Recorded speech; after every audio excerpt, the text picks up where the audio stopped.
Olá amigos do canal Medo Noturno. Boa noite e sejam bem-vindos a mais um vídeo. Quem fala com vocês é o Dante, seu parceiro para a Hora dos Sustos. Irei acompanhar vocês daqui pra frente contando os relatos mais bizarros e sombrios que puder. Então vai lá e pega uma xícara de café e vem ouvir os relatos de hoje. Para ter uma experiência mais imersiva e envolvente, utilize fones de ouvido. Prontos? Vamos começar! Dante sempre foi fascinado por lugares abandonados. Ele mantinha um canal onde explorava locais esquecidos pelo tempo, fábricas, hospitais, túneis subterrâneos. Mas a maior obsessão de sua vida sempre foi a Estação 13. Era uma estação de trem que, segundo boatos, foi desativada nos anos 70. Nenhum mapa ferroviário atual a mencionava. Nenhuma foto recente mostrava sua localização. Era como se nunca tivesse existido. Mas Dante tinha certeza de que ela era real. Após meses de pesquisa, ele descobriu algo curioso. Nos registros antigos da malha ferroviária, a Estação 13 aparecia até 1974. Depois disso, sumia sem explicação. O mais estranho era que não havia relatos oficiais sobre o fechamento. Nenhuma notícia. Nenhuma justificativa. Era como se algo quisesse que as pessoas esquecessem que ela já existiu. Ele seguiu as trilhas antigas até um trecho abandonado da linha de trem, onde a vegetação havia engolido os trilhos. Usando um mapa dos anos 60, conseguiu localizar uma passagem subterrânea bloqueada por entulho. Com uma lanterna e uma câmera, Dante entrou. O cheiro de ferrugem e mofo tomava o ar. O túnel era escuro, sufocante. Mas depois de caminhar por alguns minutos, ele viu algo à frente. O chão ficou diferente. O teto se alargou. E então, ele chegou. A Estação 13. Era pequena, mas bem preservada. Os relógios parados marcavam 3h16. As placas ainda estavam no lugar, cobertas de poeira. Mas o que mais chamou sua atenção foram os cartazes colados nas paredes. Proibido desembarcar. Nunca olhe para os passageiros. O trem das 3h16 não deve ser pego. O estômago de Dante revirou. Ele filmou tudo, cada detalhe, descrevendo a cena para seu canal. Mas então, no meio da gravação, ouviu um som distante. O eco de um trem se aproximando. Impossível. Os trilhos estavam cobertos de ferrugem. Não havia sinal de energia. Mas o barulho crescia. E então, as luzes na estação piscaram. Dante engoliu seco e apontou a câmera para os trilhos. Do túnel escuro, um trem emergiu, deslizando lentamente até parar na plataforma. Era antigo. Mais antigo do que qualquer coisa que ele já tinha visto. A estrutura metálica estava gasta, mas os vidros das janelas eram impecáveis. E foi ali que Dante cometeu seu maior erro. Ele olhou para dentro. E viu os passageiros. Eram pessoas vestindo roupas de diferentes épocas. Imóveis. Suas peles estavam pálidas demais. Seus olhos, fundos demais. Mas o pior. Todos olhavam diretamente para ele.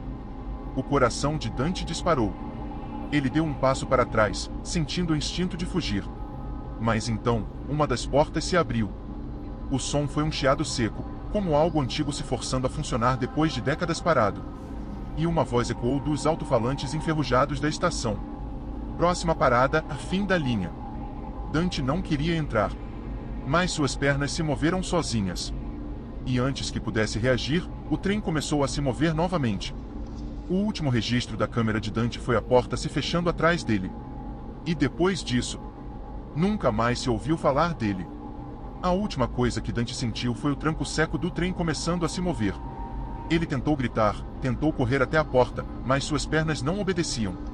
Era como se seu corpo estivesse preso em um torpor, como um pesadelo do qual não conseguia acordar. As luzes dentro do vagão piscavam, lançando sombras distorcidas nas paredes metálicas. O trem estava impecavelmente limpo, mas o ar dentro dele era errado, espesso, pesado, carregado com um cheiro doce e enjoativo, como flores apodrecendo. Ele virou a cabeça, tentando não olhar os passageiros diretamente. Mas sabia que eles estavam olhando para ele. Todos. Sentados enfileirados, imóveis, com olhos escuros como poços vazios. Então, um dos passageiros se moveu. Apenas um pequeno movimento de cabeça, lento e calculado, como se quisesse ter certeza de que Dante estava vendo. Dante sentiu o pânico subir pelo peito. A estação já havia desaparecido pela janela. O trem agora deslizava em um túnel escuro, sem fim aparente. Ele agarrou um dos ferros do assento, tentando puxar seu corpo para se levantar, mas assim que seus dedos tocaram o metal frio, uma voz sussurrou ao seu lado. Você pegou o trem errado. Dante se virou rápido demais. O passageiro ao seu lado não estava ali antes. Ou talvez estivesse e ele simplesmente não o tivesse notado. Era um homem de terno cinza, com uma pele pálida demais, olhos fundos demais. E então, ele sorriu. Não um sorriso comum, mas algo que parecia se estender além do rosto. Dante sentiu a bile subir pela garganta. O homem de terno inclinou-se mais para perto, os lábios se movendo devagar. Falta pouco. Os outros passageiros começaram a se mexer. Pequenos espasmos. Como se estivessem despertando de um longo sono. Dante precisava sair dali. Ele agarrou a maçaneta da porta, tentou girá-la com toda a força, mas a porta não cedia. O trem balançou levemente, e uma nova voz ecoou pelos alto-falantes. Próxima parada, a fim da linha. Não. Não, não, não. Dante virou-se, desesperado, e viu algo pela janela. O túnel não era mais um túnel. O trem agora corria por um lugar sem chão, sem teto, sem luz. Apenas um vazio imenso e giratório, um espaço que parecia dobrar sobre si mesmo, sem começo nem fim. E então, ele viu o que esperava na última estação. Algo enorme. Algo que não deveria ser visto. Algo que abriu os olhos e percebeu que ele estava ali. Dante tentou gritar, mas o som se perdeu. O trem mergulhou no abismo. E a única coisa que restou dele foi um vídeo inacabado. Encontrado dias depois em seu canal. Um vídeo que terminava com o som de um trem se aproximando. Os seguidores de Dante estranharam seu desaparecimento. Ele nunca ficava tanto tempo sem postar algo ou dar notícias. O canal dele continuava lá, intacto. Mas o último vídeo era diferente de tudo que já haviam visto. O título simplesmente dizia: A Estação 13 existe. A gravação mostrava Dante explorando os túneis, suas mãos tremendo levemente enquanto comentava sobre o que havia encontrado. A qualidade da filmagem era instável, havia estática em alguns momentos, interferências que pareciam surgir sem motivo. Então, ele chegava à estação. O relógio parado em 3h16. Os cartazes alertando para nunca olhar os passageiros. E o trem. No momento em que o vagão parava na plataforma, o vídeo começava a falhar. A tela piscava em preto e branco, e um ruído agudo tomava conta do áudio. O rosto de Dante estava congelado na imagem, como se tivesse percebido algo que a câmera não mostrava. E então, o vídeo cortava abruptamente. O tempo total do arquivo era de 14 minutos e 32 segundos. Mas, ao rodá-lo, o vídeo sempre terminava aos 11 minutos e 19 segundos, como se faltassem os minutos finais da gravação. E, pior ainda, os seguidores que assistiam o vídeo começaram a relatar coisas estranhas. Comentários misteriosos apareciam no canal. Usuários diziam que ouviram sussurros no fundo da gravação. Outros afirmavam que o vídeo mudava a cada vez que era assistido, como se pequenas partes fossem diferentes para cada pessoa. Mas o mais bizarro: um dos seguidores pausou o vídeo exatamente quando o trem parava. E percebeu que havia um rosto no reflexo da janela. Um rosto que não era o de Dante. Ele ampliou a imagem, tentando ver melhor. E então, a tela do seu computador desligou sozinha. Quando ligou novamente, o vídeo tinha sumido do canal de Dante. E em seu lugar, um novo vídeo apareceu. Sem título. Sem descrição. Apenas um arquivo de 11 minutos e 19 segundos. O seguidor abriu, sentindo o coração acelerar. Era a filmagem do vagão do trem. Os passageiros imóveis, encarando a câmera. O corredor escuro. E no fundo do vagão, uma silhueta em pé. Aos poucos, ela começou a se mover em direção à câmera. A gravação tremeu. O áudio ficou saturado. E então, a silhueta se aproximou bastante para mostrar o rosto. O seguidor congelou. Porque era Dante. Mas ele não parecia mais humano. A tela ficou completamente preta. E, no dia seguinte, o seguidor desapareceu. Se você gostou desse relato e quer continuar ouvindo nossas histórias, não se esqueça de curtir esse vídeo, se inscrever no canal e ativar as notificações para não perder os próximos vídeos. Vamos para a próxima história. Eu conheci Ana em um momento esquisito da minha vida. Recém-saído de um burnout, tentando reorganizar a rotina, trabalhar menos, dormir mais, essas coisas que a gente promete e não cumpre. Ela era aluna nova da turma de filosofia contemporânea. Eu dou aula em uma faculdade pequena, e ela apareceu do nada, meio tímida, mas com aquele tipo de olhar que parece sempre saber mais do que diz. O estranho começou já no primeiro dia. Ana não fazia perguntas. Ela escrevia. O tempo todo. Em um caderninho marrom, capa de couro desgastada, que nunca saía de perto dela. Parecia antigo. Antigo de verdade. Eu achei que fosse só uma aluna excêntrica. Até perceber que ela não pisca. Nunca. Eu testei. Fiquei encarando, disfarçadamente. Ana encarava de volta. O tempo inteiro, sem piscar. Na terceira semana de aula, ela começou a deixar bilhetes na minha mesa. Pequenos recortes com trechos de autores que eu nunca tinha lido. Alguns nem pareciam reais, nomes estranhos, ideias desconexas. Um deles me marcou. A linguagem é a prisão mais sofisticada do real. Quem fala, amarra. Quem ouve, é arrastado. Assinado, M.A.Q. Eu procurei esse autor. Não encontrei nada. Nem em bibliotecas acadêmicas, nem em fóruns obscuros, nem em registros de editoras alternativas. Nada. Na quinta semana, Ana me perguntou, pela primeira vez, se eu já tinha sonhado acordado com coisas que não conseguia esquecer depois. Tipo o quê? Perguntei. Ela respondeu. Sons que você não ouviu. Lugares onde você nunca esteve. Palavras que ninguém disse. Eu ri, desconfortável. Ela não. Na semana seguinte, ela parou de ir às aulas. Eu deveria ter seguido com a vida. Mas comecei a sonhar. Com uma sala enorme, sem janelas, com fileiras e fileiras de pessoas escrevendo em cadernos iguais ao de Ana. Todos em silêncio. Mas o som estava lá. Um som de páginas sendo arrancadas com raiva. E um som de mastigação. Sim, mastigação. Como se algo estivesse comendo os papéis. Toda noite, o mesmo sonho. Acordava suado, ofegante, e com uma palavra na cabeça, um murmúrio. Na oitava semana, recebi um pacote. Sem remetente. Dentro, o caderninho de Ana. E uma única página escrita à mão. Você leu. Você ouviu. Agora, vai lembrar. O caderno estava cheio. Mas não de textos. De nomes. Milhares de nomes, escritos em caligrafias diferentes. Alguns riscados, outros apagados com violência. Mas o último era o meu. Meu nome, em tinta vermelha. Naquela noite, o som voltou. Só que não em sonho. Do lado de fora do meu apartamento, alguém, ou algo, rasgava papel. E mastigava. Desde então, o som não parou. Eu me mudei. Joguei o caderno fora. Queimei. Tentei esquecer. Mas meu nome ainda está lá. E agora, toda vez que escrevo qualquer coisa, o som volta. Rasgando. Mastigando. E o pior. Na última madrugada, escrevendo essa história, percebi que já não lembro mais do meu próprio nome. Eu deveria estar em pânico. Esquecer o próprio nome deveria ser o colapso final da sanidade. Mas o que senti foi algo pior. Um vazio estranho. Uma leveza normal. Como se, ao perder meu nome, eu tivesse perdido um amarras. Só que junto com isso, perdi o gosto da comida. O calor do banho. As cores começaram a desbotar.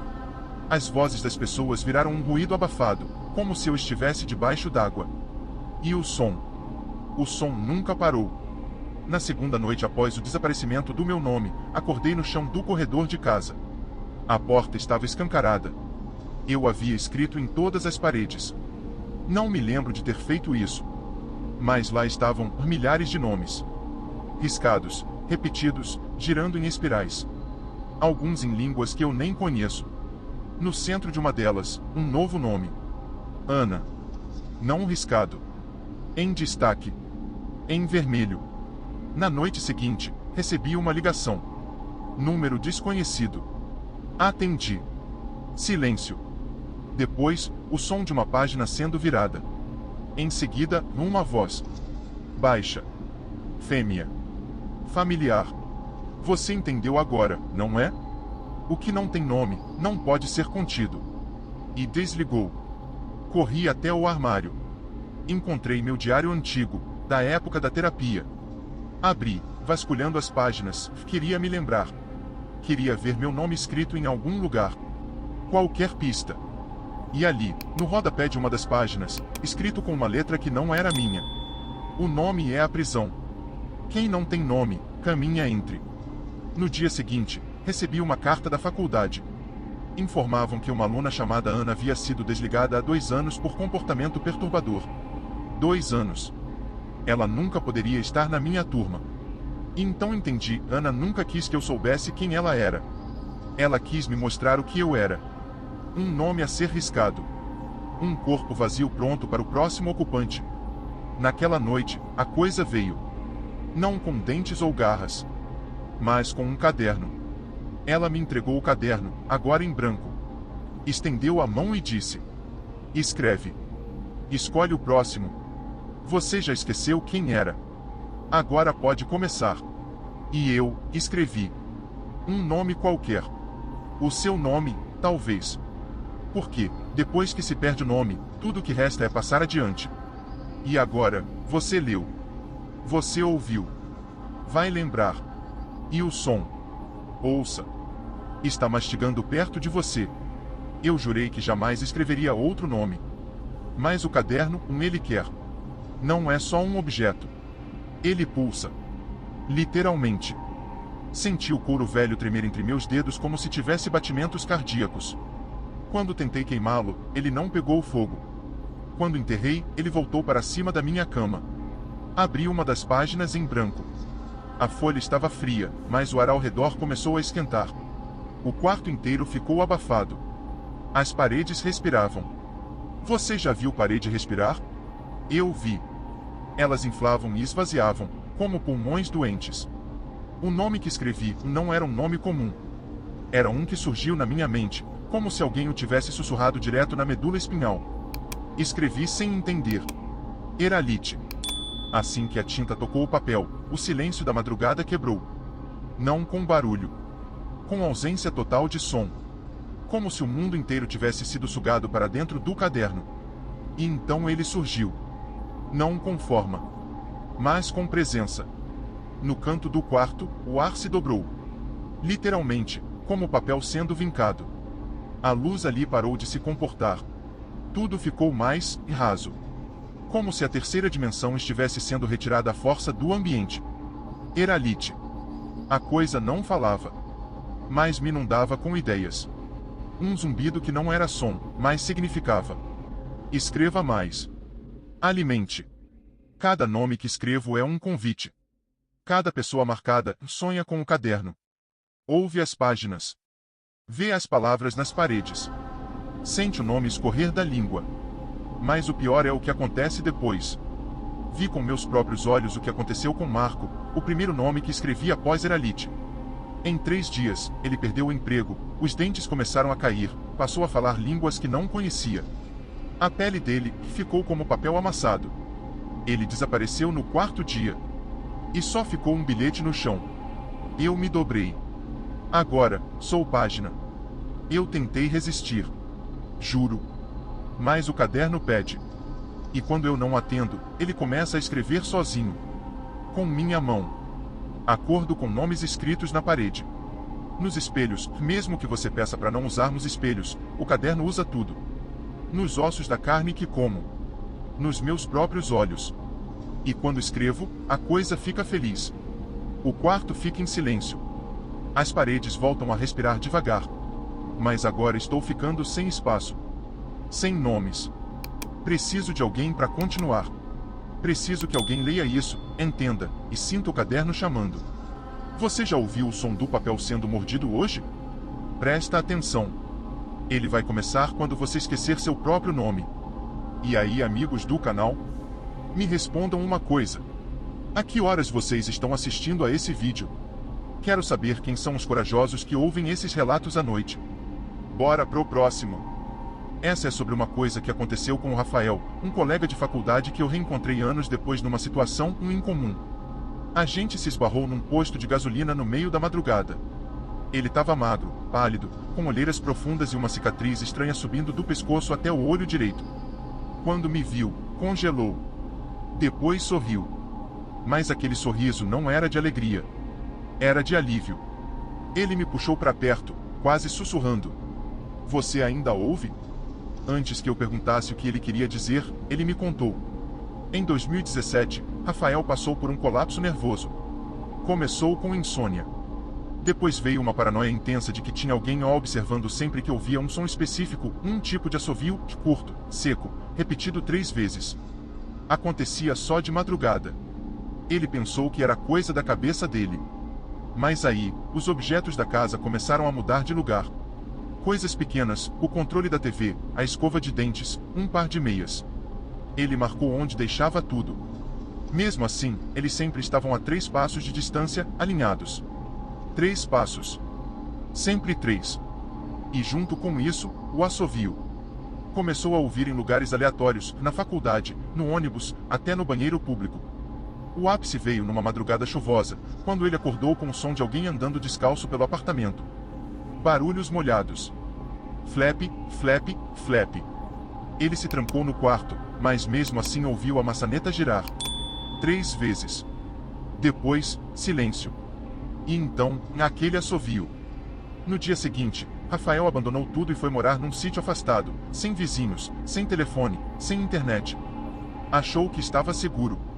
Mas a coisa não é física. É um eco. Ele começou a sonhar com um corredor muito longo, escuro, onde tudo era feito de um tecido espesso, como carne costurada. O som de assovio ecoava no fundo. No fim do corredor, sempre a mesma criatura, uma figura alta, com a cabeça envolta em panos, os olhos vendados, e um sorrisinho calmo demais. Quando ele acordava, algo no mundo real estava diferente, mais escuro, mais frio, mais lento. Ele me disse que essa entidade, ele a chamava de observador de 3, não quer matar. Não quer assombrar. Quer ver. E quando ela enxerga alguém por completo, como realmente é por dentro, ela marca. 3 toques. 3 objetos movidos. 3 assovios. A marca não sai. Você pode fugir, mudar de país, mudar de nome. Não importa. Porque o observador não caminha no mundo físico. Ele caminha entre os ecos de atenção. Toda vez que você se sente observado, mesmo sozinho, é ele treinando o olhar. Rafael terminou o relato com uma frase que me deu um arrepio na espinha. Se um dia você ouvir 3 assovios, e tudo ao seu redor parar por um segundo, não olhe em volta. Não tente entender. Fique imóvel. Ele só observa. Mas se você notar que ele está lá. Ele parou de falar. Os olhos se arregalaram. E então, do nada. Assovio. Assovio. Assovio. O ar ao nosso redor ficou denso. As luzes do posto piscaram. Rafael me olhou, lágrimas escorrendo, e disse baixinho. Agora ele te viu também. Desde então, toda madrugada às 3h03, eu acordo. E espero. Sem me mexer.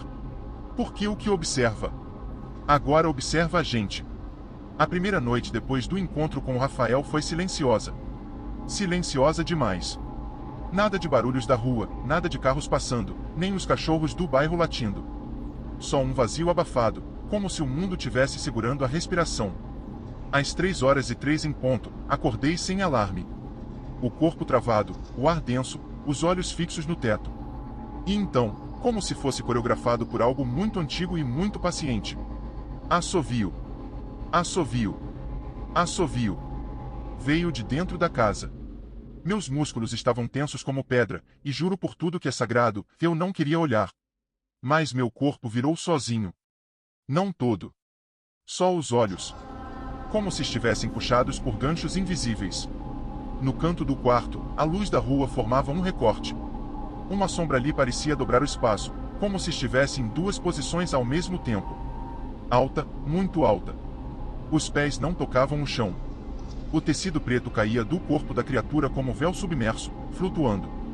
E o sorriso. Era pequeno. Contido. Como de alguém que aguarda o momento certo. Eu fechei os olhos, prendi a respiração, tentei pensar em outra coisa. Qualquer coisa. Mas ele sabia. O observador de 3 sabe quando você percebe. É isso que o alimenta. Não o medo, mas a consciência da presença dele. Na manhã seguinte, minha xícara de café estava a 3 centímetros fora do lugar. Minhas chaves, 3 passos à esquerda do tapete. 3 gotas de sangue secas no espelho do banheiro, mas meu nariz não sangrou. E então as alucinações começaram. Pessoas na rua com o rosto trocado. Gente que me olhava como se já me conhecesse, mas com um brilho estranho nos olhos, como se vissem algo em mim que eu não podia ver. Sons distorcidos nos fones de ouvido. E aquele sussurro, sempre entre uma palavra e outra, como se alguém respirasse dentro da minha mente. Ele enxerga. E agora, você também. Um dia, fui ao apartamento de Rafael. Porta escancarada. Dentro, tudo estava perfeitamente simétrico. Objetos organizados em múltiplos de 3. E no centro da sala, uma pilha de folhas escritas à mão. Só uma frase, repetida obsessivamente, cada vez menor. Não olhe diretamente nos olhos dele. A última folha era minúscula, do tamanho de uma unha. Dobrada 3 vezes. Dentro dela, uma foto. Minha foto. Dormindo. Na noite passada. A partir daí, minha vida desceu ladeira abaixo. Comecei a confundir sonhos com realidade. Eu abria a geladeira e encontrava meu próprio diário lá dentro. Recebia mensagens de números inexistentes com coordenadas. As horas entre 3 horas e 3 e 3 horas e 6 não aparecem mais nos meus relógios. Elas existem, mas nenhum ponteiro se move. E agora, estou escrevendo isso para você. Porque a verdade é que isso se espalha. Não é um vírus. Não é uma maldição tradicional. É um contágio perceptivo. Você saber da existência do observador já é o suficiente para ele te localizar. Você está pensando que isso é só uma história. Mas amanhã, às 3h03, você vai acordar. Sem motivo. No escuro. O coração vai acelerar. E vai ouvir. Assovio. Assovio. Assovio. Não olhe em volta. Não fale. Não respire alto. E se ele sorrir? Sorria de volta. Com os olhos fechados. Claro. Mas, a partir daqui, você tem que prometer que vai continuar lendo até o fim. Não pare no meio. Não feche a janela. Não fuja da sensação. Por que fugir? Isso foi o que o Rafael tentou fazer.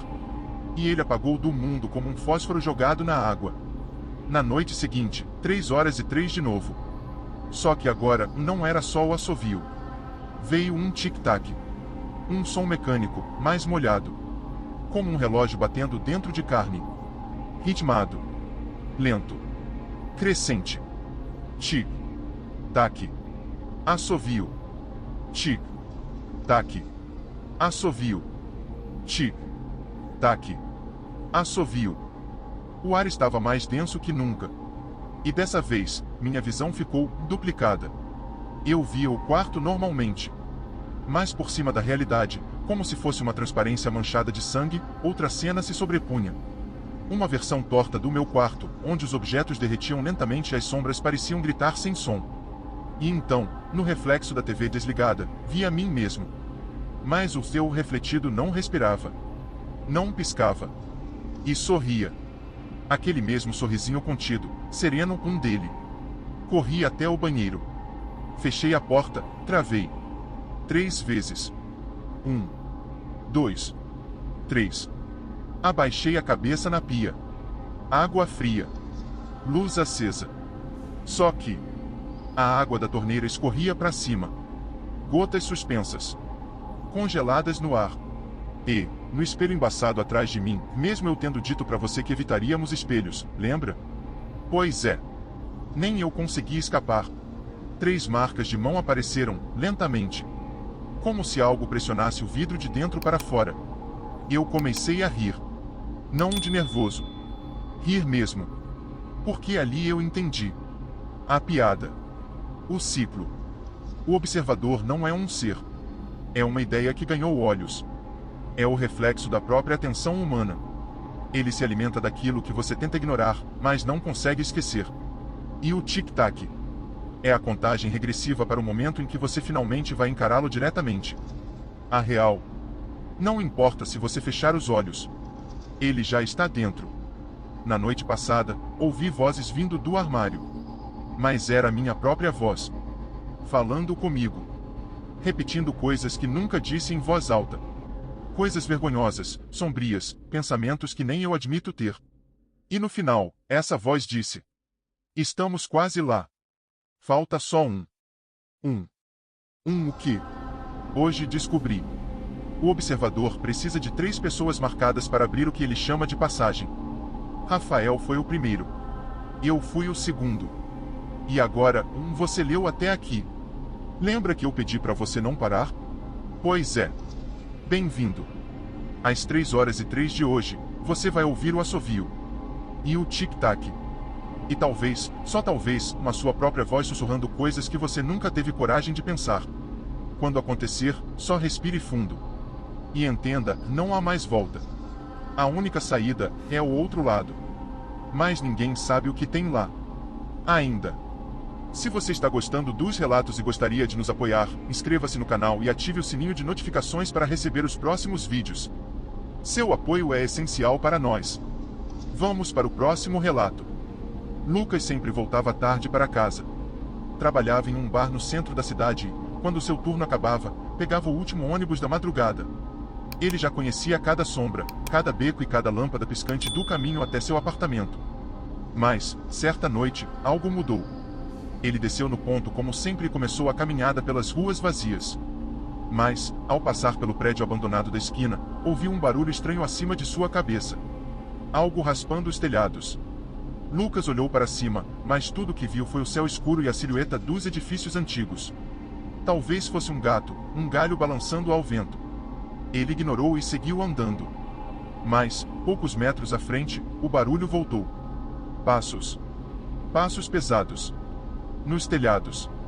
Ele parou. O coração acelerou. Seus olhos subiram devagar para os prédios. Nada. Engolindo seco, ele apertou o passo. Mas os passos nos telhados acompanharam. Cada vez mais perto. Foi quando Lucas teve uma ideia. Ele fingiu que ia virar à direita, mas, no último segundo, fez um giro rápido para a esquerda, tentando pegar o que quer que fosse de surpresa. E foi aí que ele viu um homem parado na beira do telhado. Alto, magro demais. Sua pele parecia errada, como se estivesse ressecada, puxada com força sobre ossos afiados. Os olhos refletiam a luz dos postes, brilhando amarelos no escuro. Ele não deveria estar ali. Ninguém deveria se mover assim pelos telhados. Lucas congelou. O homem apenas o observava. Então, sorriu. E desapareceu, como se tivesse se jogado para trás, de volta à escuridão do outro lado do prédio. Lucas sentiu o pânico explodir no peito e correu até seu prédio, trancando a porta atrás de si. Talvez tivesse imaginado. Talvez fosse o cansaço. Mas, naquela noite, quando foi para a cama, ouviu algo arranhando o telhado de seu apartamento. Ele não dormiu. Nos dias seguintes, o homem voltou a aparecer. Sempre no alto dos prédios, acompanhando seu caminho para casa. Nunca falava, nunca descia. Apenas observava. Até que, um dia, Lucas tentou fazer algo diferente. Em vez de fugir, pegou o celular e tirou uma foto. Quando olhou a imagem, não havia ninguém no telhado. Mas, quando abaixou o celular, o homem ainda estava lá. E agora? Estava mais perto. Lucas não voltou para casa naquela noite. Foi dormir na casa de um amigo, sem contar nada do que estava acontecendo. Mas, no meio da madrugada, seu telefone tocou. Era uma ligação de número desconhecido. Ele atendeu, hesitante. E uma voz sussurrante falou do outro lado. Você não pode fugir. Na mesma hora, a porta do apartamento do amigo começou a bater sozinha. E, lá fora, no parapeito da janela do 5º andar, alguém estava parado. Lucas segurou o telefone com força, o coração martelando no peito. Ele olhou para a janela, sem querer acreditar no que via. O homem estava lá, parado no parapeito da janela do 5º andar, como se desafiasse qualquer lógica ou gravidade. O vidro entre eles era fino demais. Lucas sentiu o pânico crescer e, sem pensar, correu para o quarto do amigo, trancando a porta atrás de si. Acorda! Tem alguém lá fora! Ele sussurrou, sacudindo Bruno, que resmungou de sono. Cara, que merda, o quê? O homem do telhado. Ele tá aqui. Bruno se levantou, ainda zonzo, e foi até a janela da sala. E, então, ele riu. Que porra é essa, Lucas? Tem ninguém aqui, cara. Lucas correu para a sala, o coração disparado. Ele olhou pela janela. Vazia. O homem tinha sumido. Não, ele estava aqui. Bruno suspirou, esfregando o rosto. Você precisa dormir, mano. Você tá vendo coisa. Lucas queria acreditar nisso. Deus, como queria acreditar nisso? Mas, quando voltou para o quarto, seu celular ainda estava no chão, com a ligação aberta. E, do outro lado da linha, alguém ainda respirava. Ele nunca está longe. Nos dias seguintes, Lucas evitou voltar para casa à noite. Passava mais tempo no bar, inventava desculpas para sair mais cedo e dormia onde conseguisse. Mas o homem nunca desaparecia completamente. Sempre que Lucas olhava para um prédio alto, havia uma sombra lá em cima. Sempre que passava por uma viela escura, sentia os olhos queimando em sua nuca. E, toda noite, às 3h16, seu telefone tocava. O mesmo número desconhecido. E, se ele atendesse, só ouvia a respiração. Até que um dia, ele atendeu sem querer. E a voz sussurrou algo novo. Olhe para cima. Lucas não queria olhar. Mas algo forçou sua cabeça para trás. E então, ele o viu. Não no telhado. Não numa janela. Mas no teto do próprio quarto. Preso ali, como uma aranha. E sorrindo.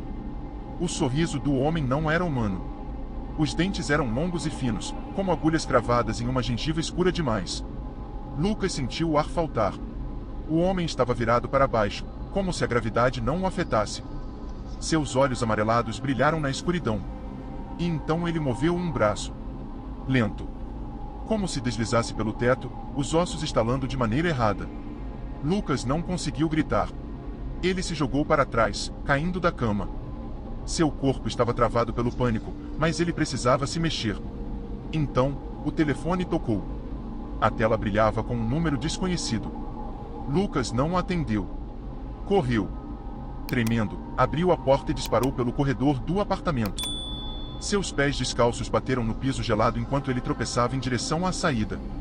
Mas, antes que pudesse alcançar a porta, o telefone tocou de novo. E a luz do corredor piscou. Lucas parou. Algo estava errado. Ele sentiu uma presença acima de si. Muito lentamente, ele ergueu o olhar. O homem estava no teto do corredor. Com o pescoço torcido, sorrindo ainda mais. Lucas deu um passo para trás. O homem se moveu também. Um braço magro e longo desceu do teto, tocando o chão ao lado dele. Lucas sentiu o cheiro de ferro e mofo. Foi quando o telefone tocou pela terceira vez. E a voz no outro lado não sussurrou desta vez. Chega! As luzes explodiram com um estalo. E o mundo de Lucas apagou. O último registro. Na manhã seguinte, Bruno bateu na porta de Lucas. Ele não respondia mensagens. Nem atendeu o telefone. Preocupado, Bruno conseguiu que o porteiro abrisse a porta. O apartamento estava intacto. Nada fora do lugar. Exceto pelo celular de Lucas, jogado no chão. A tela ainda estava ligada, mostrando uma última chamada recebida às 3h16. Bruno pegou o aparelho, o coração apertado. Havia apenas um novo arquivo de áudio gravado. Ele apertou o play. E ouviu. A respiração de Lucas. Funda. Acelerada. E, então, o som de unhas arranhando o teto. Seguido por uma risada baixa. A voz do homem. Agora você também me viu. O áudio terminou. E, desde então, ninguém nunca mais viu Lucas. Antes de irmos para o último relato do dia, se você chegou até aqui e gostou, me conta nos comentários qual foi sua história preferida junto com um emoji de foguete. Agora bora fechar o vídeo com chave de ouro. Miguel trabalhava como segurança noturno de um edifício comercial. O turno era monótono, mas pagava bem, e ele nunca teve problemas, até o dia em que as sombras começaram a sumir. Naquela noite, por volta das 2h30, ele fazia sua ronda habitual quando percebeu algo estranho. O corredor estava errado. As luzes estavam acesas, mas faltava algo. Então ele percebeu, não havia sombras. Nenhuma. As cadeiras, as mesas, até o próprio Miguel, tudo estava ali, mas sem sombras projetadas no chão ou nas paredes. Ele piscou algumas vezes, tentando entender. E foi então que ouviu um ruído baixo, quase um estalo molhado, vindo da sala de reuniões. Ele seguiu o som, o estômago revirando. Abriu a porta devagar e congelou. No canto da sala, ajoelhado no chão, havia um homem. Mas não era um homem comum. Ele estava dobrado sobre si mesmo, os braços finos demais, e se movia de forma antinatural, como se cada articulação estivesse solta. O barulho molhado continuava. E foi então que Miguel viu o que ele estava fazendo. Ele comia uma sombra. Ou melhor, um devorava. Sugava-a com os lábios, mastigando algo que não deveria ser sólido. Miguel sentiu um calafrio. O ar ficou pesado. Então, como se percebesse sua presença, o homem parou. E olhou para ele. Os olhos eram completamente negros. E o sorriso? O sorriso parecia crescer demais. Foi quando Miguel notou algo ainda pior. A sombra do homem ainda estava lá. Mas se movia sozinha. Miguel deu um passo para trás. E a sombra se mexeu. Ele correu. A noite nunca mais foi a mesma.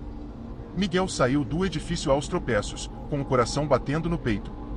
Mas quando olhou para baixo, sua própria sombra estava tremendo. Como se algo estivesse tentando puxá-la. Ele engoliu em seco. Na noite seguinte, tentou ignorar. Mas, durante o turno, viu o homem outra vez. E outra. E outra. Sempre se alimentando das sombras. Cada vez mais perto. E, um dia, Miguel acordou em sua cama e percebeu algo. Ele não tinha mais sombra. E do outro lado do quarto, o homem sorria. Miguel não conseguia respirar. Seus olhos estavam arregalados, fixos na figura agachada no canto do quarto. O homem estava ali. Não no trabalho. Não nas sombras dos corredores. Mas dentro da sua casa. E Miguel percebeu, com um frio cortante subindo pela espinha, que o homem estava sorrindo ainda mais. Seu rosto era fino e pálido, os olhos negros e fundos, sem qualquer reflexo. Como se ele próprio não tivesse luz dentro de si. Mas o pior de tudo era sua boca. Ela estava aberta demais, os dentes finos e amarelados, como se tivessem sido afiados ao longo dos anos. E ele mastigava. Miguel sentiu o ar faltar. O que ele estava comendo agora? Foi então que notou. Não era comida. Não havia farelos. Nenhum som de algo sólido sendo mastigado. Mas Miguel sentia algo se esvaindo dentro dele. Uma sensação estranha, como se algo estivesse sendo arrancado de dentro. O homem estava comendo algo que não podia ser visto. Algo que pertencia a Miguel. E então, ele falou. A voz era seca, como folhas mortas sendo esmagadas. Você não sente falta? Miguel não respondeu. Não conseguia. Mas algo dentro dele parecia vazio. E então percebeu. Não eram só as sombras que o homem comia. Era algo mais profundo. Miguel sentiu um frio gelado percorrer seu corpo quando compreendeu. O homem não comia apenas sombras. Ele comia memórias. Um vazio crescente. No dia seguinte, Miguel acordou com um gosto amargo na boca. Algo estava errado. O despertador tocava, a cidade lá fora seguia sua rotina, mas ele não lembrava de algo importante. O que tinha feito ontem? Não lembrava. O que tinha jantado? Não sabia. Com quem tinha falado? O nome escapava. O vazio crescia. E o pior, as sombras ao seu redor pareciam mais fracas. Naquela noite, quando voltou para o trabalho, encontrou a sala de segurança vazia. Os monitores estavam ligados. Mas não havia nenhuma sombra no prédio inteiro. E então, em um dos monitores, o homem estava olhando para a câmera. Sorrindo. E Miguel percebeu. Não faltavam só as sombras. Faltava Miguel também. Seus olhos se arregalaram quando viu a si mesmo refletido no vidro da sala de segurança. Sua pele estava mais pálida. Seus olhos, um pouco mais fundos. E sua própria sombra não estava mais lá. Miguel se virou para a porta, suando frio. Mas antes que pudesse sair, ouviu a voz. Seca. Familiar. Sussurrando bem perto do seu ouvido. Você já está quase pronto. Miguel sentiu o ar faltar. Seu corpo travou. A voz estava perto demais. Mas ele estava sozinho na sala. Ou, pelo menos, deveria estar. Engolindo seco, ele se virou lentamente. Nada. Somente o reflexo da tela do computador piscando na escuridão. Mas algo parecia errado.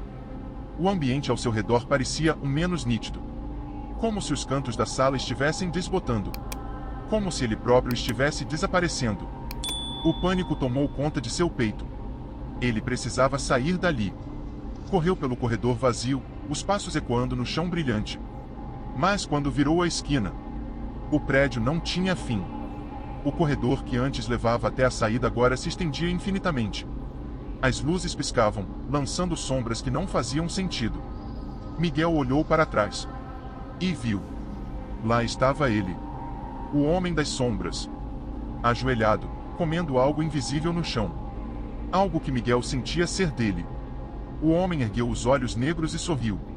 Ainda falta um pouco. E então se arrastou na direção dele. A transformação. Miguel correu. Mas cada passo era mais difícil. Cada movimento parecia mais lento, como se algo estivesse sugando sua energia. O mundo ao redor começava a perder os contornos. As paredes sumiam. Os objetos não tinham mais sombras. E, de repente, Miguel percebeu. Ele não sentia mais medo. Não sentia nada. Ele parou de correr. O homem das sombras se aproximou. Ajoelhado diante dele, inclinou a cabeça, analisando-o como um predador satisfeito. Então, esticou a mão. E Miguel a segurou. O último registro. Na noite seguinte, outro segurança assumiu o turno. Seu nome era Rafael. O expediente começou como qualquer outro. Mas, por volta das 2h30, Rafael notou algo estranho nos monitores. Havia um homem no corredor. Ajoelhado no chão. Mas as câmeras não captavam seu rosto. Apenas sua sombra longa e retorcida. E então, a sombra se moveu sozinha. Rafael se aproximou do monitor, franzindo a testa. Até que, do nada, o homem olhou para a câmera. E sorriu. Era um sorriso familiar. Mas algo estava muito errado. Porque Rafael conhecia aquele rosto. O homem que estava lá era Miguel. E então, amigos do Medo Noturno, gostaram dos relatos? Algum te chamou mais atenção? Me conta aqui nos comentários. E não se esqueçam de se inscrever no canal e ativar o sininho para não perder nenhum vídeo. Estaremos aqui todos os dias. Espero por você aqui. E para vocês não ficarem muito ansiosos até o próximo vídeo sair, vou deixar aqui na tela 2 outros relatos que eu sei que vocês irão gostar. Aproveitem e me deem o feedback de vocês. Fui.